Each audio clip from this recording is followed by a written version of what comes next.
Hello, Great. welcome to Tea, Talk and Theatre with Preeti Gautam. So you must be thinking that why I am so happy. That's because healthy and happy minds keeps you happy. And today we have with us Dr. Deepak Gupta. He's the director and founder of Center for Child and Adolescent Wellbeing.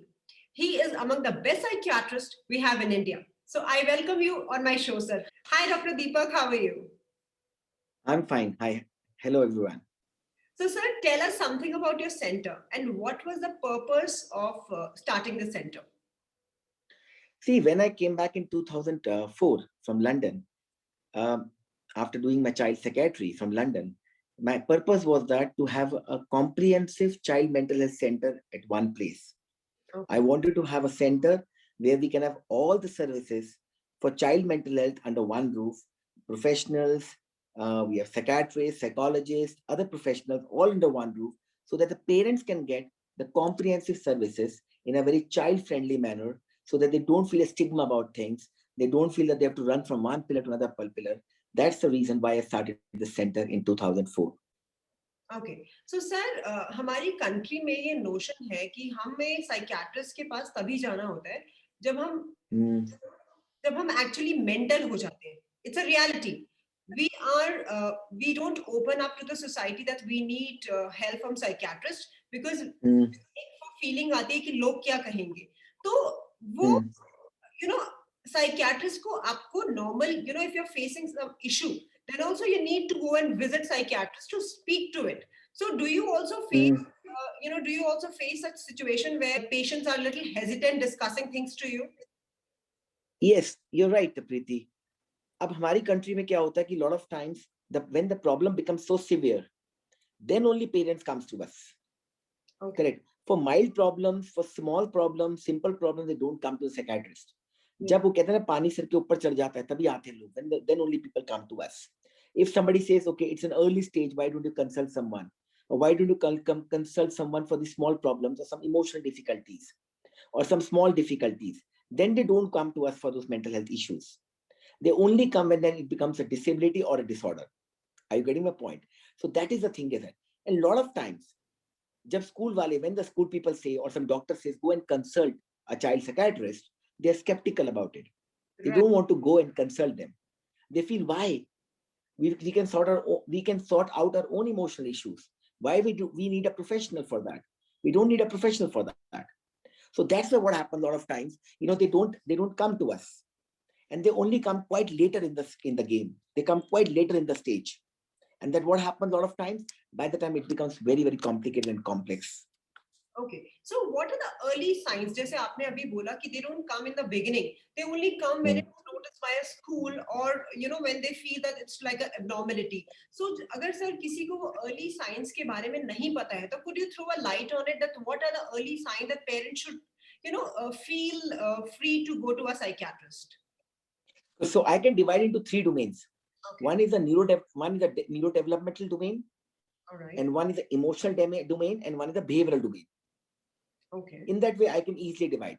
Now, in the neurodevelopmental domain, if the child is not speaking till by the age of 2 to 3 years, or in fact, by the age of 2 years, he does not start speaking, correct? Or if by the age of 2 years, 3 years, the child who was speaking or child who was interacting stops interacting and goes into his own world, Okay. correct? Or child does not make an eye contact by the age of 1.5 years, or child is not responding it to his own name by the age of 1 to 1.5 years. Okay. Those are the early signs of neurodevelopmental disorders, especially autism. And that is the time a child can be picked up. That is important thing is that. Now, coming to the emotional difficulties. In emotional difficulties, if a child is having fear, excessive fear, one. Second thing, he's scared, too much scared, which is a part of fear only, too much scared of something, like going out of the house, or sleeping in the night, or sleeping alone, or going to the school, which is called school refusal. So if such things are there, then means we have to consider emotional difficulties. Or if the child is having bad dreams, not able to sleep properly, not able to get adequate sleep because of constant fear of bad sleep, or constantly getting bad dreams or nightmares, which I was talking about. Or If the child is scared, that he's constantly remembering about the past memories, which is called flashbacks, Right. or something bad happened and that keeps on coming in his head again and again. Or the child is feeling low and sad, and he's crying on small issues, then we have to suspect of depression. Or if the child or adolescent is speaking about negative thoughts, that nobody loves me, nobody cares for me, I don't want to live, I want to die. All right. Or some of the adolescent teenagers, they start cutting their wrist, they're slashing their wrist. They say there's no point, we don't know. Or if there's too much of anger if they have, and they can't control their anger. So all these are emotional difficulties. So these all comes under emotional difficulty. On the other hand, we have behavioral difficulties or behavioral disorders. What if the child is too hyperactive? If the child is too hyperactive, that means he's not able to sit at one place. So there's a difference between overactivity and hyperactivity. Absolutely. In overactivity, the child is active. He's active, he's full of energy, full of, he's quite bubbly, he's full of zeal, energy, and he's always, enthusiastic and active. But hyperactive means that because of his activity, increased activity levels, it is interfering at home and at school. That means the child is not able to sit in class. He's keep on moving in the class. He's disturbing other kids. He's talking too much excessively. He can't wait for his turn. He's disrupting in between. And at home also, he's always on the move. And because of that, the parents feel that he's too overactive, and they feel that it's quite troublesome for them. That becomes hyperactivity. Or the child is too aggressive, too destructive, throwing things, breaking things, abusive, defiant, rebellion. If it's going persistently, then he can have an oppositional defiant disorder, conduct disorders. So these are the broad three categories: the neurodevelopmental disorders, emotional disorders, and behavioral disorders. So these are the red flag signs which we have to be careful while we are bringing up children, or while anybody. So if we see these red flag signs, we should consult a mental health professional. One thing is very, very important, Preeti, is that one thing is symptoms. Yeah. Second thing is duration.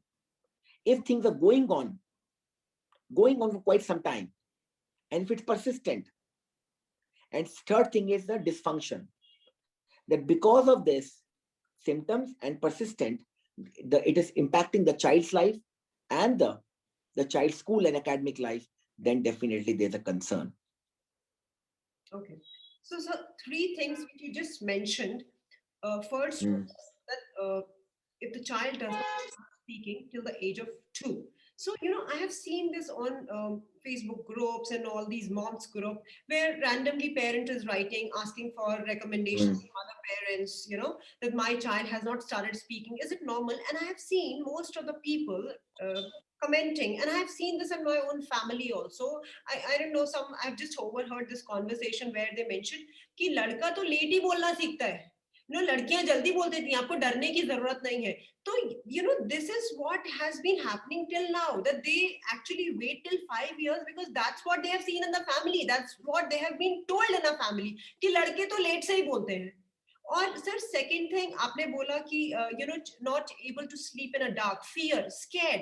And I have seen this कि mostly children are scared of dark because none of the children would like to sleep alone in their room. आपने देखा होगा specially हम Indian parents, हमें आदत होती है बच्चों को अपने साथ सुलाने की. We don't put them into a different room or in a cot since the time they're born. Like in a Western world, it's very common to have a cot before the child is born, so that very true has allocated place. But most of us Indians, we have this feeling if the child needs to have a body touch or the warmth of a parent, so, and they sleep and they grow better. Whereas I don't agree, because I have two children, and first one I have always kept with me. Second one, from the day one, I made her sleep in a cot, and I feel the development and being independent is better and came early in her than him. So so if you say that children scared sleeping at night. So in this way, the parents will say, तो वो तो होते ही हैं, बच्चे छोटे हैं, वो तो अंधेरे में डरेंगे अकेले सोने से. तो वो differentiate कैसे करें कि is it a concern or a worry, or this is like a normal, where they are a little scared of dark. Absolutely. Now, the important thing that if they have a fear, if they have a fear, I'll come to the speech one later. If they have a fear and that fear is persistent, okay, that means that is important. If the child is sleeping with the parent, that's okay. But when the parents try to make them sleep in the bed, separate room at the age of 6 years, 7 years, yeah, and they're too scared, they don't want to leave the parent. okay, And also, whenever the parent go out, they get too scared. Or whenever the parent leave them to a house, house help, or to somebody else, or to grandparents, somebody, the child is too scared. That is called separation anxiety disorder. Correct. So my point is that thing is that little bit fear can be there, but point is that if that fear is persistent, and because of that fear there is a difficulty happening, that means थोड़ा बहुत डर लगा, mummy आप मत जाओ, mummy मत जाओ, ठीक है, मम्मी मैं आपके साथ सोना, ठीक है. But when the child is made to sleep separately, and after that the child is able to sleep very well after some time, it's okay. But the child constantly keeps on saying and says, mama, and he keeps on getting bad dreams about parents, then it becomes a separation anxiety disorder. That something may happen to the parents, or if I separate from the parent, then something may happen to me or to the parents. Then it's a problematic. Okay. And so important thing is the persistence of the fear and the content. Both the things are very, very important. And because of that, it is impacting the child's mental well-being. And how about the speaking part, sir? When we say that the boy... Now, coming to the speech part, see, when you see 2 and 3, see, it's a myth that boys will speak late and the girls will speak fast. That's a common myth in a society. Correct. Now, important thing is that where do we suspect autism? If child is not speaking by the age of 2 years, or not able to speak few words by the age of 2 years, but along with that, is also having poor eye contact. Okay. And he's not responding to his name and not having pinpointing, then that means a red flag sign for autism. But if is only little bit speech delay and the other things are there, eye contact is there, he's responding well to the name, he's pinpointing, he's playing with other people, he's interacting, then maybe he may be having a little bit of speech delay, which he may pick it up. So there we can wait. But other symptoms are there. So important thing is seeing the whole thing in a complete holistic approach. A lot of time what happens, the parents are not aware of it.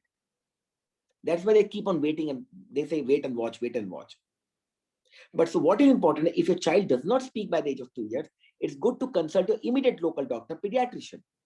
The pediatrician will ask 2 or 3 basic questions. If those things are not there, then he will refer to a specialist.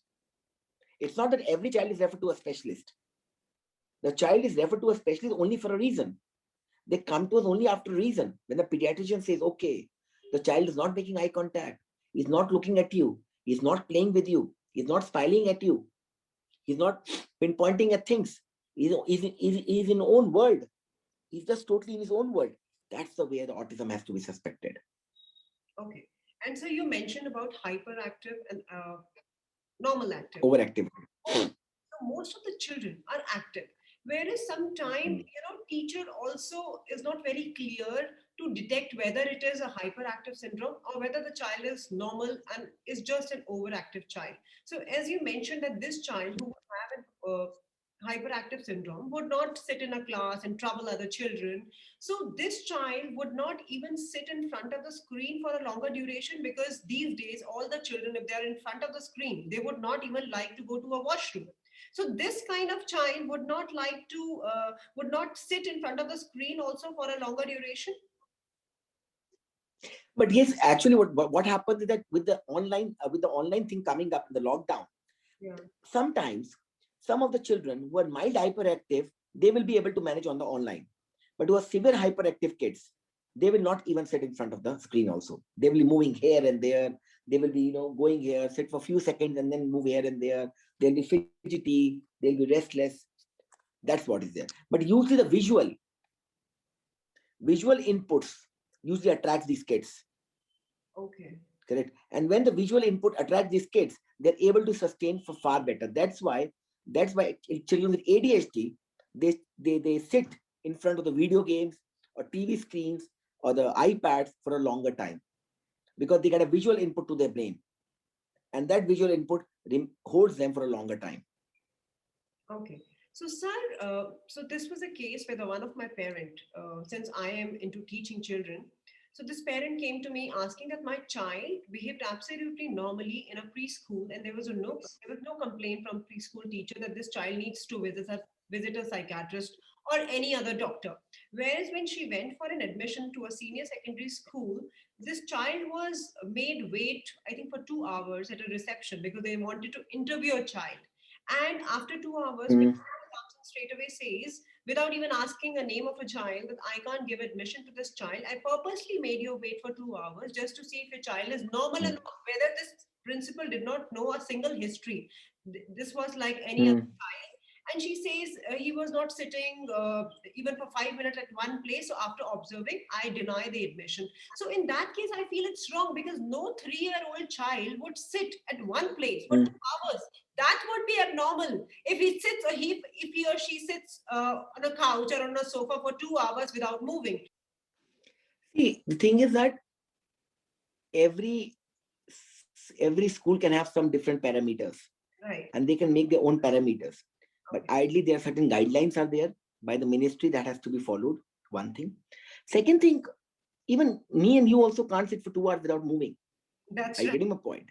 So that's the important thing, is that though. So the important part is that we have to understand that does a 3-year-old will sit for 2 hours without moving, and I think that could be, I think, another perspective also, what they are looking at into it.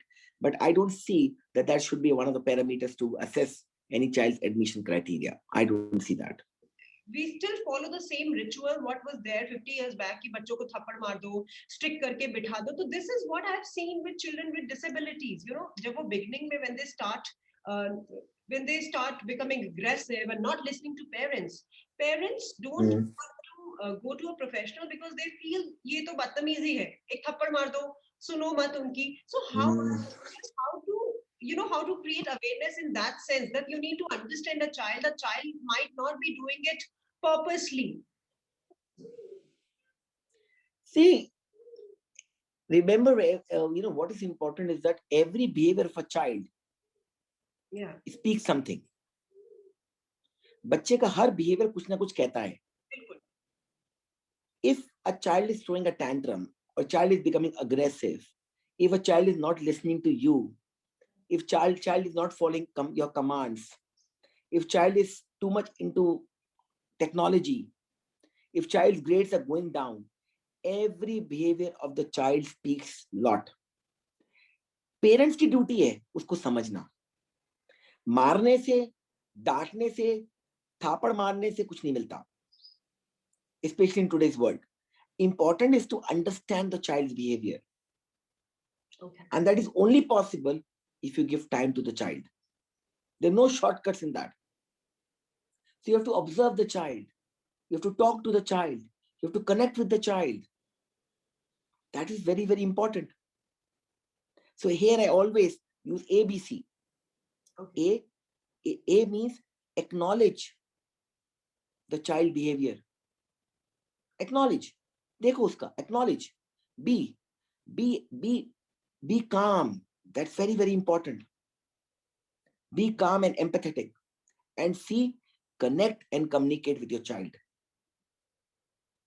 So if child says, अगर child ने कुछ कर दिया, what I mean to acknowledge the child behavior is that if child does something, हाँ बेटा मुझे पता आपको गुस्सा आ रहा है, मैं जानती हूँ आपको गुस्सा आ रहा है बेटा, मेरे पास आके बैठ बता.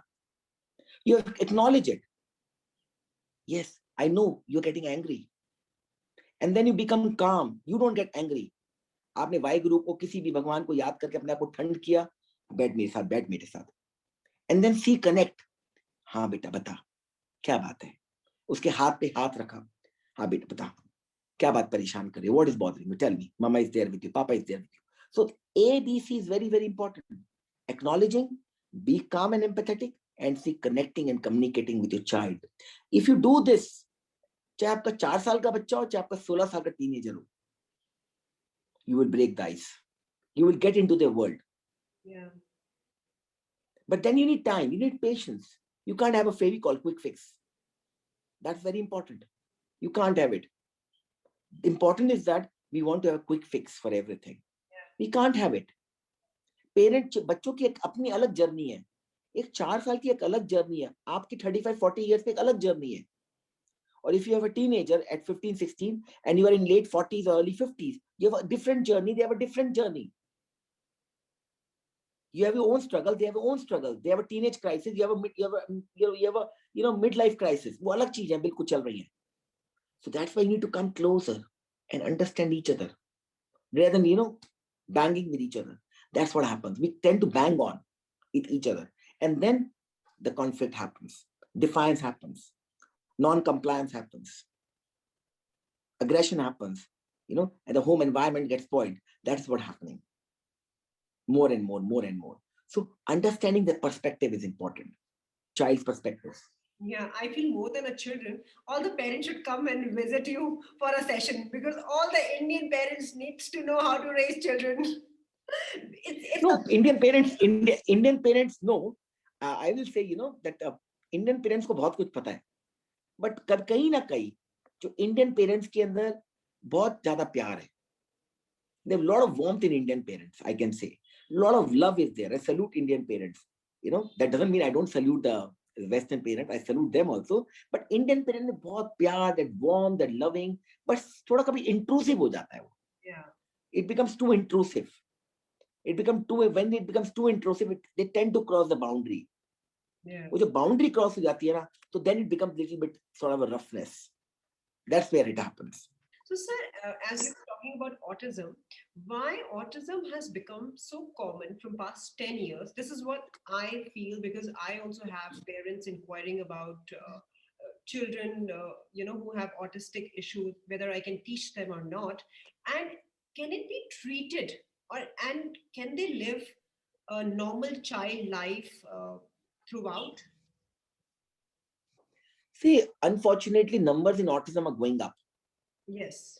From 1 in 500 to 1 in 250 to 1 in 125 to 1 in 100 to 1 in 89 to 1 in 68 and 1 in 56. The figures are going up day by day. Yes. Some are Indian figures, some are USA figures. The figures are growing up. And people speculate that it may go up to 1 in 10 in this by the end of this decade, 2030. So the speculations are there, the numbers will keep on increasing. And there are multiple factors to it. You can't just say only one factor. There are multiple factors. And one of the theories which comes up is epigenetics. Okay.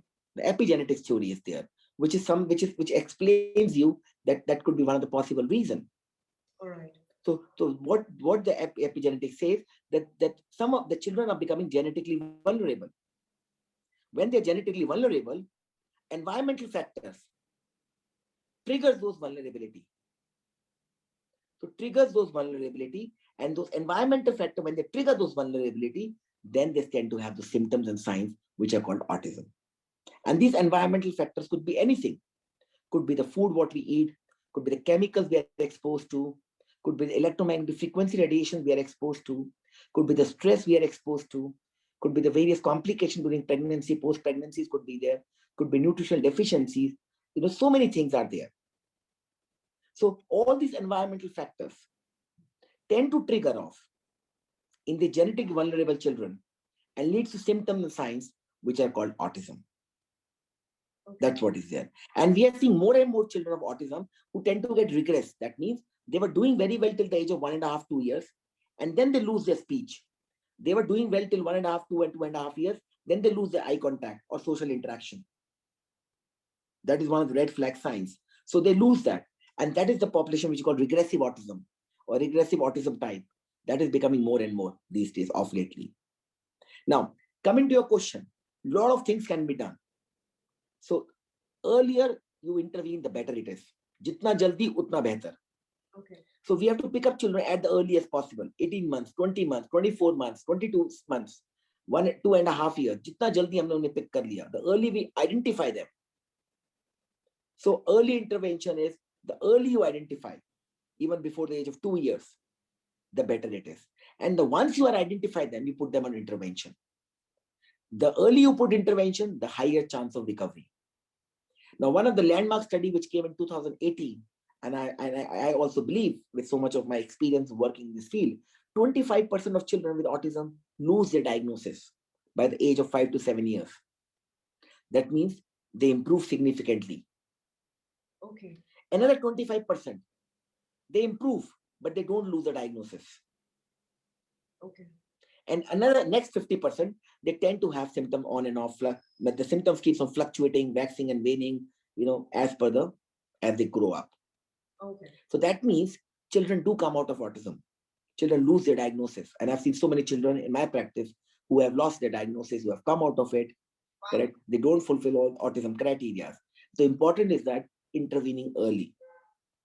A lot of times when you disclose them the diagnosis, when you tell them the child has autism, now we have so much available on social media, we have so much available on the various platforms, but when they come to us and when you tell them that the child has autism, it is almost like a nightmare, or it's so difficult for them to accept it.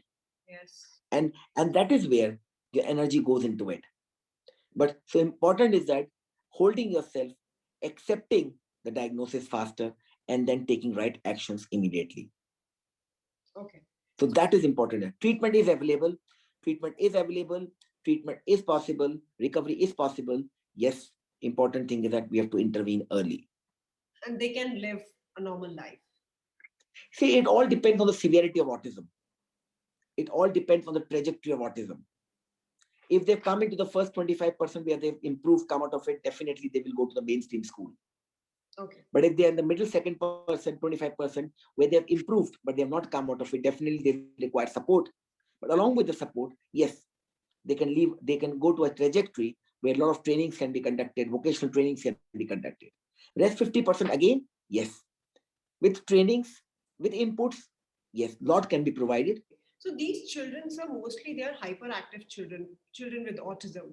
And I've heard that they do exceptionally well in sports, because Michael Phelps, who's an amazing swimmer, he was also, I think I read it somewhere, that he was diagnosed with ADHD. ADHD. So how is that ADHD and autism are different? In ADHD, in ADHD, the prominent symptom is hyperactivity, restlessness, and inattention and impulsivity. Okay, all right. So the main symptom is that they get distracted very fast, lack of attention span, they're hyperactive, they're restless, they're impatient, disorganized. That is ADHD.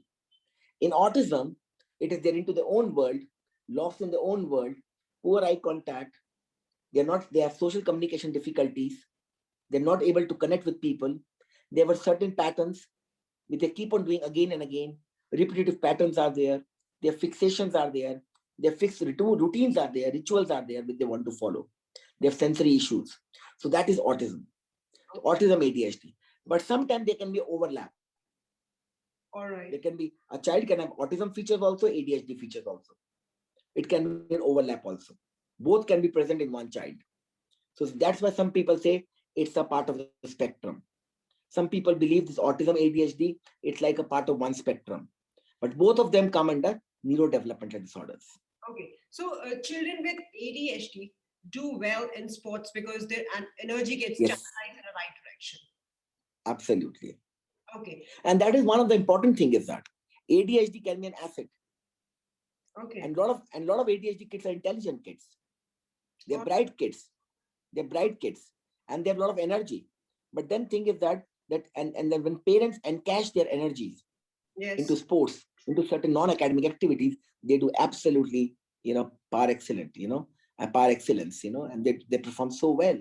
So important is that identifying their energies and channelizing them to the right direction under supervision and coach, they perform very well.